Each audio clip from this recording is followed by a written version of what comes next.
Snoring Beauty by Sudipta Barnum-Quaylen. Illustrated by Jane Manning.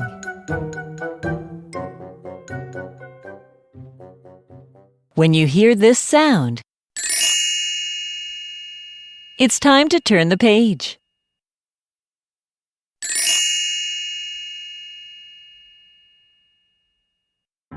The night before his wedding day, the skies were dark and dreary.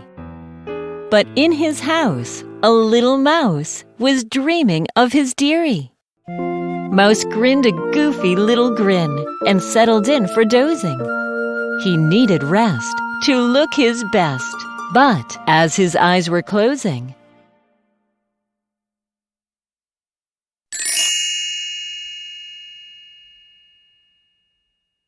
from deep inside the tower room, there came a monstrous roaring.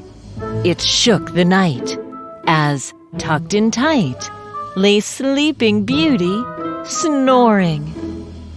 "I know someday a prince will come to break the spell," Mouse grumbled. Till then, each quake kept Mouse awake, as Beauty's snoring rumbled.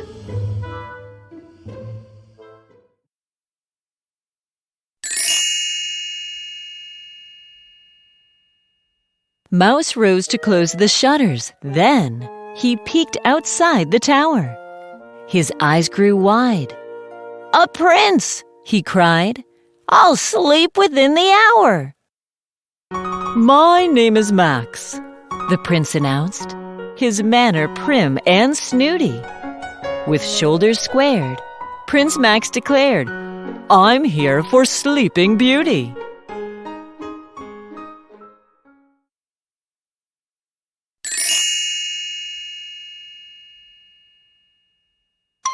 Rushing to unlock the gate, Mouse welcomed Max, elated.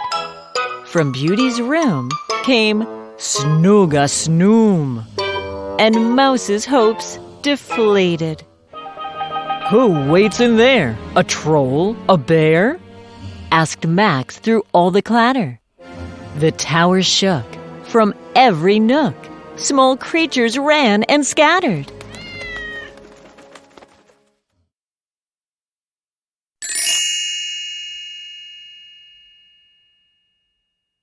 "Oh no," Mouse cried and quickly lied. "It's just some creaky flooring. Go on ahead."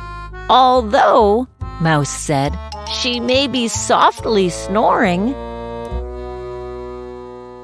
But Max was not a bit alarmed. He said, "I'll do my duty." He drew his sword and hurried toward the sleeping Princess Beauty.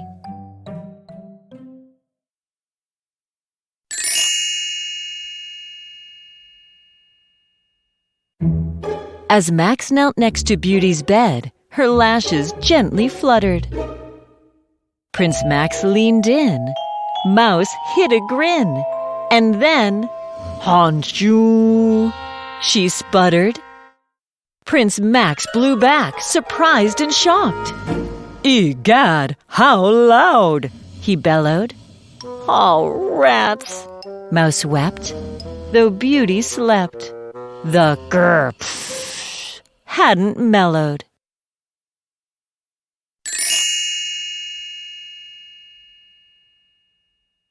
Mouse said, "Let's work together now to stop these royal sputters. I propose we hold her nose."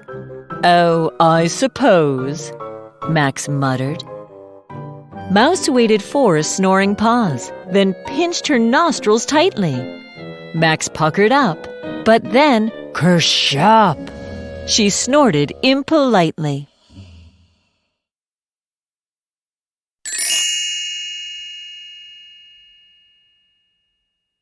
They grabbed 2 pitchers from a shelf as Beauty lay crunching.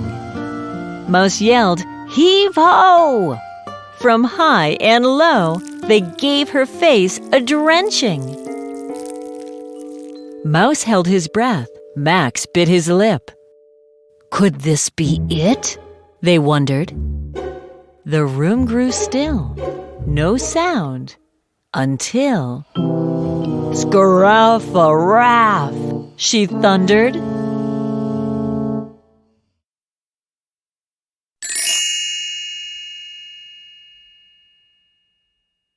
"Let's try another plan," said Mouse, "to solve this snoring pickle." Max nodded yes. Mouse said, "I guess we could give her a tickle." They pulled the sheets from Beauty's feet, and soon they heard her titter.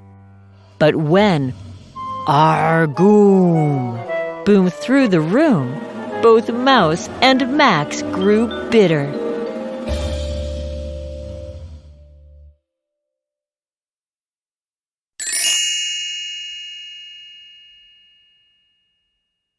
Mouse wrung his hands and stared at Max. "That's it, I'm done," Max shouted. To Mouse's pleas of "Kiss her, please," Prince Max just frowned and pouted. "I like the crown. I like the throne. I really like the castle."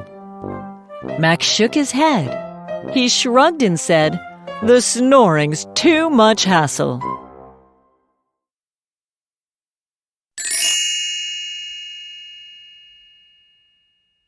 As Max walked off, Mouse heard "Karouche." He paced before the mirror. One kiss would do, but how? From who? At once, it all got clearer. Mouse knew what he would have to do. "I hope I won't get cooties." Through roaring snores, Mouse crossed the floor and pressed his lips to Beauty's.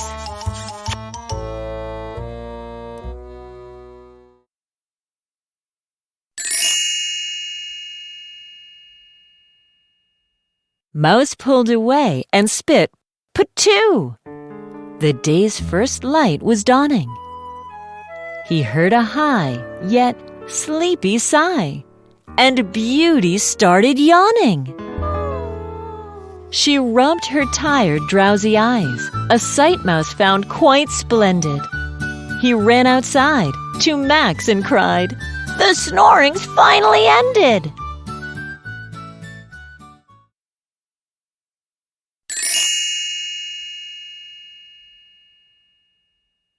Max followed Mouse into the room.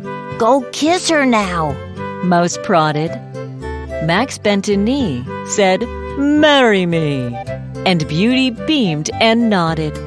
With just a bit of time to sleep, Mouse slumped against his bedding. He woke at 8 to celebrate his stylish double wedding.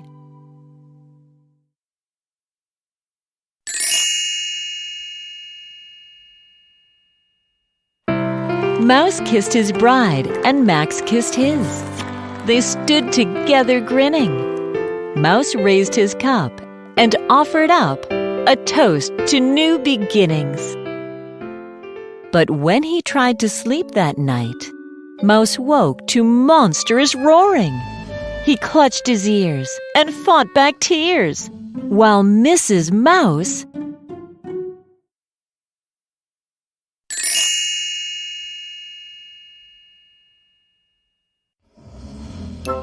lay snoring.